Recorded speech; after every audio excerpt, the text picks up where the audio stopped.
윤석열 대통령과 한동훈 국민의힘 비상대책위원장 사이의 갈등이 이틀 만에 사그라지는 모양새입니다.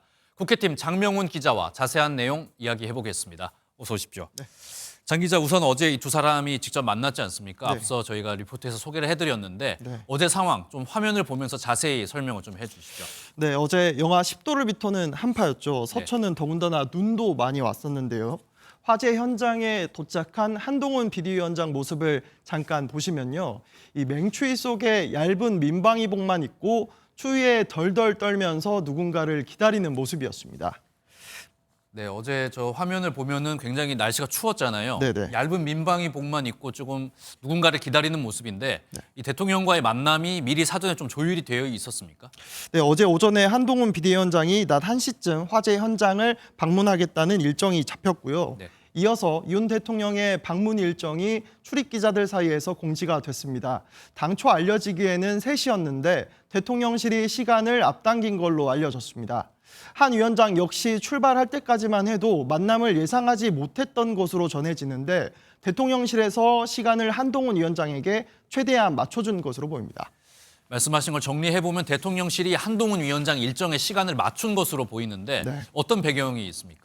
지난 21일 한 위원장이 대통령실의 사퇴 요구를 거부한 날부터 참모들은 윤 대통령에게 갈등을 조기에 수습해야 한다고 조언한 것으로 알려졌습니다.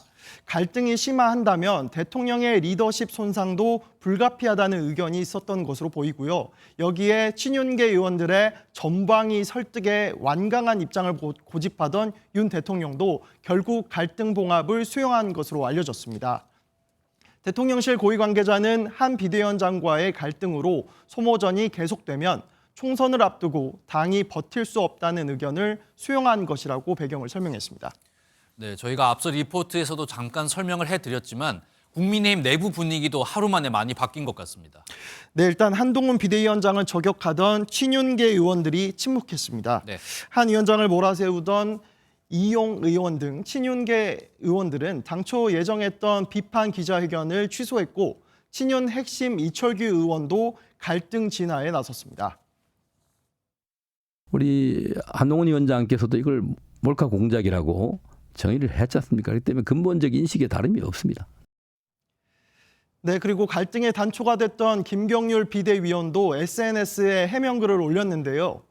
김건희 여사의 명품백 수수 의혹을 두고 프랑스 왕비 마리 앙투아네트를 언급한 건 국민 감정선이 건드려지면 이성의 문이 닫힌 것을 말하고자 한 것이지 김 여사를 직접 비교한 건 아니다고 해명했습니다.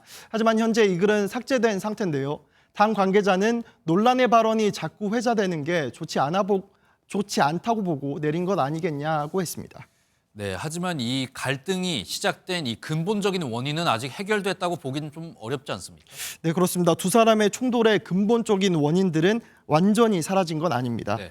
김건희 여사의 명품 가방 수수 의혹에 대통령실이 어떤 조치를 내놓을지가 핵심인데요. 당내에서는 여전히 친윤 중심의 사과 불가론과 수도권 비윤 위주의 사과나 해명이 필요하다는 주장이 맞부딪히고 있습니다. 김경률 비대위원의 거취도 불씨입니다. 김 의원이 자신의 거친 언행에 대해 거듭 사과하고 고개를 숙였지만 비대위원 사퇴의 목소리가 나오고 있습니다.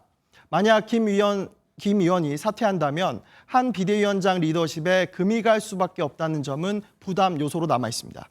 네, 혼란스러운 여건 상황이 조금 수습은 됐지만 이 근본적인 문제는 해결이 되지 않았다, 이렇게 정리를 할 수 있을 것 같은데 앞으로 상황은 좀 어떻게 전개가 될 것 같습니다. 이렇게 된 이상 대통령실과 한 비대위원장 측 모두 어떤 조치를 내놓긴 해야 되는 건 분명한 상황입니다. 당내 이야기를 좀 들어보면 앞서 말씀드린 것처럼 김 비대위원이 직을 내려놓은 뒤 공정한 룰을 통해 경선을 치르고요. 대통령실은 김 여사에 대한 일정 수준의 메시지를 내놓는 타협이 필요하다는 의견이 나옵니다. 대통령실과 한 비대위원장 측에도 이미 이 같은 절충안이 전해진 것으로 알려지는데요. 한 비대위원장이 결단을 내리고 대통령실도 이에 상응하는 김 여사 관련 메시지를 내놓는 방식이 공멸을 피하는 방안으로 거론되고 있습니다. 네, 오늘 말씀 여기까지 듣겠습니다. 지금까지 정치부 장명훈 기자였습니다.